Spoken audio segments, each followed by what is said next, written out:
Estamos aqui mais uma vez, nesse momento, para falarmos um pouco, refletirmos um pouco acerca de vocação. Olha, você já foi questionado alguma vez acerca da sua capacidade de exercer as suas atividades cotidianas?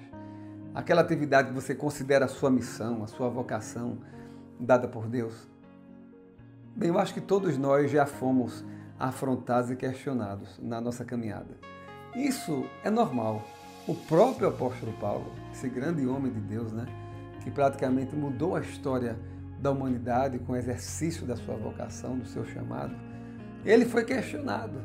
No final da primeira viagem missionária, na região que a gente chama de Galácia do Sul, o seu ministério de apóstolo foi questionado, porque ele não havia cumprido, digamos, os requisitos que os outros discípulos que se tornaram apóstolos haviam cumprido. Vamos olhar em Atos capítulo 1, versículo 21, que requisitos eram esses? Segundo Atos 1, verso 21, quando escolheu seu substituto para Judas Iscariotes, dizia: é necessário, pois, que dos homens que nos acompanharam todo o tempo que o seu Jesus andou entre nós, começando no batismo de João até o dia em que dentre nós foi levado às alturas, um destes se torne testemunha conosco da sua ressurreição.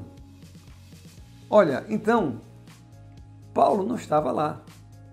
Evidente, Paulo só se converteu alguns capítulos mais à frente, no caminho de Damasco. Logo, algumas pessoas haviam questionado o ministério de Paulo, dizendo que ele não era um apóstolo. Mas Paulo, mesmo assim, continuou a fazer o trabalho, continuou a exercer o seu ministério com dedicação, convicto do seu chamado, convicto da sua vocação, convicto de que Deus havia chamado ele para exatamente o que ele estava exercendo.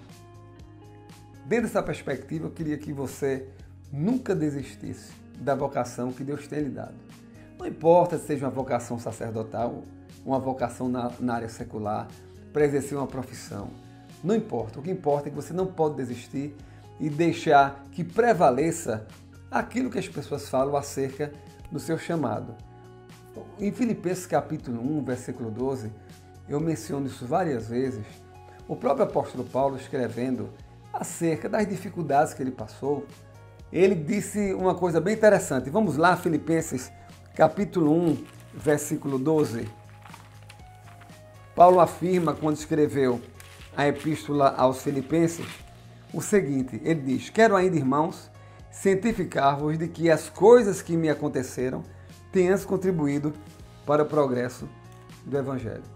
Paulo não parava, não iria se entristecer com aquilo que aconteceu com ele, o que estava acontecendo. Não, ele entendia que tudo aquilo aconteceu para o progresso do Evangelho.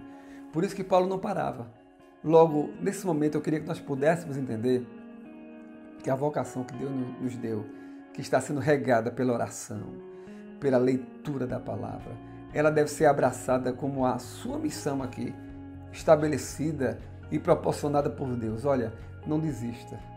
Não importa o que as pessoas falem acerca da sua vocação. Em Deus e oração, prossiga, porque tem muitas coisas que nós fazemos hoje que não sabemos nem para que estamos fazendo, mas lá no futuro, lá na frente, certamente, Deus vai mostrar para nós que o plano dele era exatamente que nós pudéssemos exercer a vocação que ele tem colocado no nosso coração, na nossa vida. E você vai poder dizer que toda essa sua história, talvez com um pouco de contestação, ela serviu unicamente para lhe ensinar, para lhe dar experiência. E o principal de tudo que você fez, e vai notar, é que tudo contribuiu para o progresso do Evangelho, para o progresso da manifestação do Evangelho de Deus a partir da sua vida. Jesus, quando falou no Sermão do Monte, lá ele disse de uma maneira muito clara que as boas obras que nós iríamos fazer, iriam glorificar o Pai que está nos céus. Logo, não se preocupe, faça o trabalho, invista na sua vocação. E essa boa obra que você vai fazer vai glorificar a Deus que está nos céus. Não desista, Deus tem um plano na sua vida. Um abraço, Deus te abençoe.